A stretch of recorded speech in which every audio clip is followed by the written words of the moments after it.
Have you ever had that feeling where your brain is just screaming no at the top of its lungs, but somehow like a polite, accommodating yes just automatically falls out of your mouth? Oh, yeah. It is a universally humbling experience. I mean, your internal alarm bells are just ringing, Right. telling you to stop. But your exterior is just smiling and nodding and agreeing to do that one thing you really do not have the energy to do. Right. It's so relatable. And today, we are taking the language of that automatic yes and completely rewriting it. So we are exploring a concept called gentle boundaries. Yeah, which is such an important topic. It really is. And for those of you listening who are maybe looking to build your English vocabulary while, actively building your mental resilience at the same time, this deep dive is specifically tailored for you. Exactly. We're going to take this at a thoughtful, moderate pace today. Yes, we are going to intentionally slow down to unpack the psychology behind why we just cannot seem to say no. And we'll figure out how to put a lock on our personal energy using some really clear, empowering vocabulary. Right, because the central thesis we need to tackle right up front is that true kindness must have a protective edge. A protective edge. Okay, I like that. Yeah, because without that protective edge, kindness actually stops being a virtue. It just becomes, a very fast track to complete exhaustion. So we are going to look at the anatomy of why we drain ourselves and then how to completely redefine what a boundary actually looks like. And we're also going to wrap up with something I'm very excited about. Ooh, the nighttime routine. Yes, a very practical nighttime ritual to manually switch off your brain and reclaim your space. But before we can build healthy boundaries, we really need to understand exactly why we tear them down in the first place. We do. We have to look at the root cause. Because when you look at the everyday scenarios that just chip away at our peace, they are honestly so painfully mundane. Like, they aren't these huge, dramatic life events. They're quiet little moments. And those quiet moments are actually the most dangerous. I mean, because they slip right under our radar. We don't even realize we are giving our power away until it is already totally gone. Exactly. It's like it's the colleague who, at 4:55 p.m., just casually pushes their own unfinished work onto your desk. You just accept it. Right. You just say, sure. Or it's that friend who calls you at 11 o'clock at night to just use you as an endless emotional garbage can. Or maybe a relative offering that nosy, overstepping kind of care that feels, much more like an interrogation. Oh, absolutely. Yeah. And what do we do in those moments? We smile. We just endure it. Yeah, we totally do it. But then at night, you are lying in bed and your chest feels tight and you are consumed by this toxic mix of guilt for compromising yourself and also this heavy, unspoken grievance toward the people who ask too much of you. That tight chest feeling is so real. And it feels like treating your own energy bank account like an open ATM for everyone else. An open ATM, yes. Like anyone can just walk up, punch in a code, and take what they want. Why do we constantly mistake this total lack of boundaries for just being like a good person? Well, that is the core illusion right there. I mean, humans are fundamentally social creatures. So from an evolutionary standpoint, thousands of years ago, if you were rejected by your tribe, you would not survive on your own. Wow, so it goes back to actual survival. It does. We are hardwired to avoid conflict and just keep the tribe happy. Today, psychologists refer to this as people-pleasing behavior. People-pleasing behavior. Right. A people pleaser is someone who habitually prioritizes others' needs over their own, and it's driven by a deep subconscious fear of rejection. People-pleasing behavior sounds so harmless, almost cute in a way, like you were just a friendly host at a party. But the reality of living that way is incredibly destructive. Destructive is exactly the right word, because it leads directly to a phenomenon called boundary erosion. Boundary erosion. Okay, let's break that down for the listeners. Sure. Think of a beautiful shoreline being relentlessly washed away by the ocean waves. Boundary erosion is when your personal limits are slowly, continuously worn down. Just chipped away over time. Exactly. You compromise on small things day after day until eventually you don't even know where you end and someone else begins. Having no bottom line is not true kindness. Psychologists actually label this behavioral loop as a form of self-abandonment. Wow. Self-abandonment.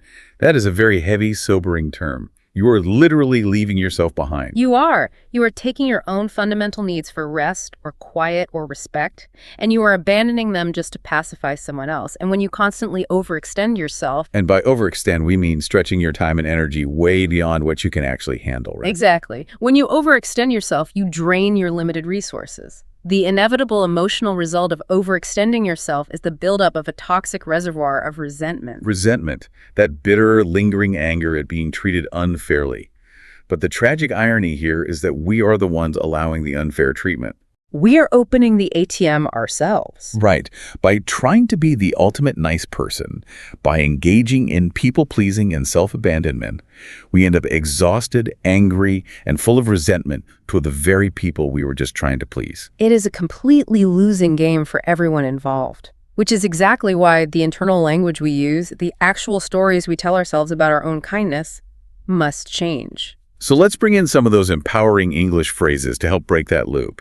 Listeners, if you are hearing this and you feel that internal ATM draining right now, there is a specific sentence to practice saying out loud. A very important one. Just to yourself in the mirror. Ready? I am tired of being a people pleaser. It sounds almost too simple, doesn't it? But stating it plainly breaks the illusion. I am tired of being a people pleaser. It actively acknowledges the fatigue. And there is a second phrase that perfectly captures the reality of that empty bank account. It goes like this. My kindness is draining my own energy. I'm going to say that one more time because it really hits home. My kindness is draining my own energy. That is such a powerful shift. It is, because it shifts the blame from the other person's request directly to your own unchecked generosity. And recognizing your own role in that drain is the absolute first step toward getting your power back. Now, if being an endless giver leads to self-abandonment, the natural question becomes, well, how do we stop the cycle? Right. How do we protect our energy without suddenly becoming a cold, distant, or selfish person? Because that is always the massive fear. Oh, it's everyone's fear. The second you stop saying yes to everything, the guilt creeps in. You worry everyone is going to think you have suddenly become hostile. Which points to a fundamental flaw in how we visualize boundaries in the first place. I mean, when most of us hear the word boundary, we imagine a massive, cold, defensive brick wall. Yeah, like a fortress. Right, we picture ourselves completely isolated, just shutting the entire world out. But a much healthier psychological model is the courtyard mindset. The courtyard mindset. Okay, it's kind of like the difference between a prison wall and a garden gate. A wall keeps you trapped inside, but a gate just means you own the key. That is a perfect way to look at it. Imagine your energy, your time, and your emotional capacity as a beautiful, vibrant courtyard. Around this courtyard is a sturdy fence, and on the gate, there is a lock. And I'm guessing I have the only key. You are the master of that courtyard. You are the sole authority who decides who gets to come inside, what they are allowed to do while they are there, and crucially, when it is time for them to leave. It is a beautiful visual. You aren't destroying your kindness, you are just managing the access to it. Precisely. Setting boundaries is the most honest commitment you can make to your relationships, because without them, your relationships are just built on hidden resentment. But operating that gate, it requires a skill called assertiveness. Assertiveness. Assertiveness means being confident and direct in claiming your rights without crossing over into aggression. It is the quiet confidence of knowing that saying no to an unreasonable request is the exact thing that gives your yes its actual value. Okay, I'm going to push back here a little bit. Go for it. I love the courtyard analogy, really do. But in the heat of the moment, say, when your friend is actively crying on the phone or your manager is standing right over your desk, urgently demanding a new report, setting a non-negotiable boundary, a hard line that cannot be moved feels absolutely terrifying. It triggers that survival panic. Exactly. The fear of conflict is just so loud. How do we actually execute an empathetic refusal in real time without immediately backtracking, shrinking down, and apologizing 100 times? That is where the theory hits the road, right? And it is usually where people stumble. Navigating that friction requires a shift toward becoming unapologetic. Unapologetic, meaning not saying sorry. Right, but unapologetic doesn't mean being rude. It just means you do not feel or show any regret for protecting your own baseline needs. Let's filter your examples through 3 practical mindset shifts, starting with the boss and the late report. Okay, let's set the scene. It is 5:00 p.m. I have a blinding headache, and my boss asks me to finish a massive data report tonight. The old, people-pleasing version of me automatically says, sure, no problem, I'll just grab another coffee. And in doing so, you overextend yourself and basically guarantee an evening of resentment. The unapologetic shift is to use an empathetic refusal instead. You validate their request, but you hold your non-negotiable boundary. So what do I actually say? You look them in the eye and say, I want to help, but my energy and time are saturated. Let's discuss this project tomorrow morning. Saturated. I love the use of that specific word. You aren't saying you don't care, and you aren't making up a fake excuse. You are simply stating a physical fact. Saturated means completely full, unable to absorb a single drop more. Exactly. It takes the emotion completely out of it. So what about the second scenario? The friend dumping their emotional garbage on you late at night. The emotional dump is incredibly common. The old habit is to just sit on the phone, absorb their anxiety or anger, and feel your own mood completely plummet. The unapologetic shift here requires you to separate your love for the person from their current behavior. It sounds tricky. It takes practice. You say, I care about you, but my mental state has no room for this negative energy right now. Let's talk about something else. Wow, that one is so tough to actually say out loud. It feels like you are letting a friend down when they really need you. But when you break down the language, I care about you, but you're actively validating the relationship first before putting the lock on the courtyard gate. Yes, you are telling them they are important, but your peace is important too. And that brings us to the third scenario, which is dealing with the internal guilt. You successfully set the boundary, but immediately afterward, you feel awful. You start making up wild excuses. Oh, the frantic over-explaining. I can't do the report because my internet is acting up and I have this family thing and my cat is sick. We throw a million panicked reasons at them to try and justify our no. We do that because we subconsciously believe we need a valid emergency to get out of pleasing someone. The mindset shift here is realizing that refusal is a fundamental human right. You do not need to apologize for protecting your peace, and you certainly don't need a sick cat as a shield.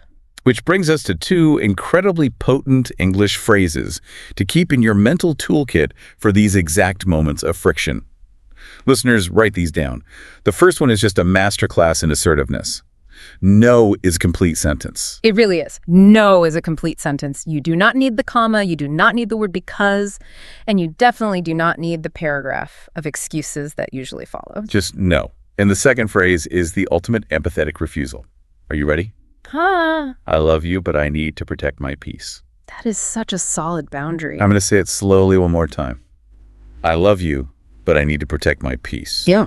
It is respectful, but it is an absolute fortress. It is. Now, if we pull back and look at the bigger picture, mastering these phrases during the day is vital. But we have to address what happens when the sun goes down. Yeah. Right. What about the lingering tension that physically follows us home?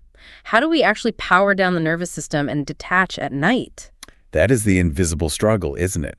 Even after a long day of successfully setting verbal boundaries, our brains stay totally tethered to other people's problems. It's kind of like trying to recharge your smartphone at night, but you realize you have 50 background apps still running. That is a brilliant analogy. Right. Like they're tracking your location, downloading updates, sending phantom notifications, and just silently draining the battery while the screen is dark. We desperately need a way to manually swipe all those apps closed before we try to sleep. I think everyone can relate to that feeling of the background apps draining their mind. So to solve this, psychologists recommend a specific routine called the Boundary Sanctuary Ritual. The Boundary Sanctuary Ritual. Okay, it is a mindfulness practice designed not just for your thoughts, but to physically signal to your body that the day is over.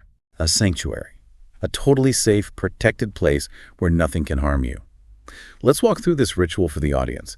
How do we close those background apps? There are 3 clear steps to this ritual. The first step is to draw the line. You do this while you are physically lying in bed. You take a slow, deep breath, and you visualize a glowing, amber-colored shield forming all around your body.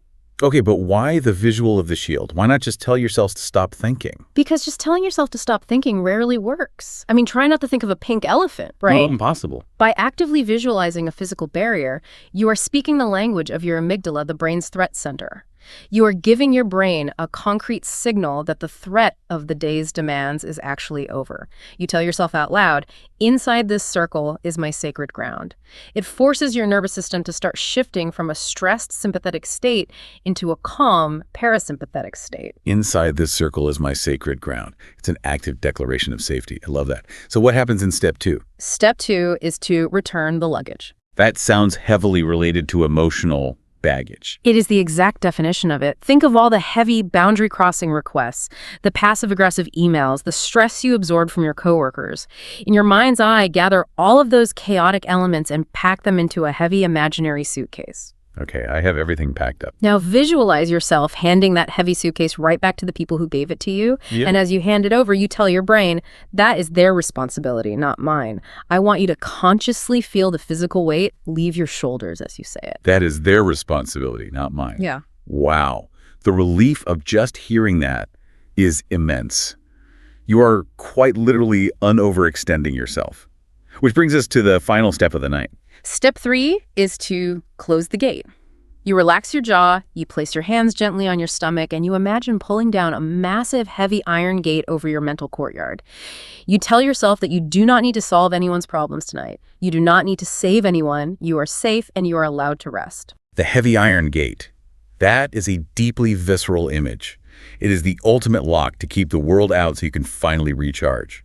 As we mentally pull that gate down, let's unpack the final anchoring English vocabulary for this mindset. We already touched on sanctuary, your fiercely protected safe space. The next crucial word is sovereign. Sovereign. We usually hear that in context of like a king or a queen ruling a nation. Yes, and it applies perfectly here. To be sovereign means you possess ultimate power and authority over your own inner world.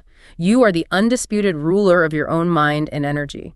The next concept is to reclaim your space. Reclaim your space, meaning to intentionally take back the mental real estate that other people have been squatting in. Exactly. And finally, guilt-free. Guilt-free. Experiencing rest without the nagging feeling that you have committed some sort of crime by just taking care of yourself. Because prioritizing your basic human needs is not a crime. These concepts all merge into a final healing affirmation. This is meant to be spoken quietly to yourself as you are drifting off to sleep. Listen closely to the structure here. My kindness is a gift, and I choose who receives it. Tonight, my boundaries are secure. I release the guilt of saying no. I am safe, I am sovereign, and my soul is at peace. That is incredibly powerful. Let's let those words sink in for our learners one more time.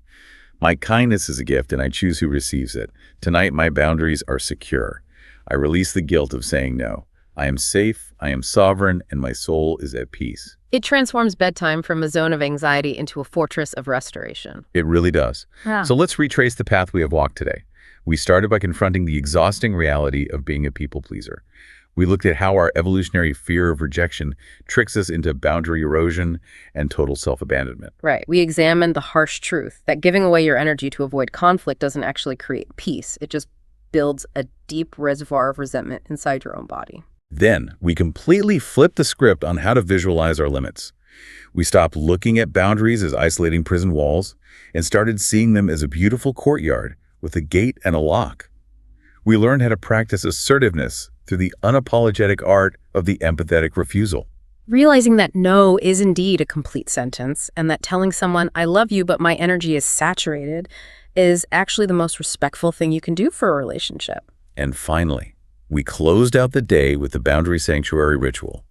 We learned how to manually swipe those background apps closed by drawing an amber shield around our sacred ground, returning the emotional luggage to its rightful owners, and dropping that heavy iron gate so our nervous systems can actually rest guilt-free. It is a radical shift from passively reacting to everyone else's demands to proactively ruling your own sovereign space. Remember, your kindness is a highly valuable, finite resource. It is not an open ATM for anyone walking down the street. It is entirely up to you to put a lock on your courtyard gate. As we finish up our time together, I want to leave you with one final, slightly provocative thought to turn over in your mind. As you start setting these gentle, firm boundaries, you may find that certain people in your life become incredibly angry or offended by your new limits. When that happens, ask yourself this question. Were they ever actually valuing your kindness, or were they simply exploiting your lack of a lock? Oh, wow. That is a staggering question to end on.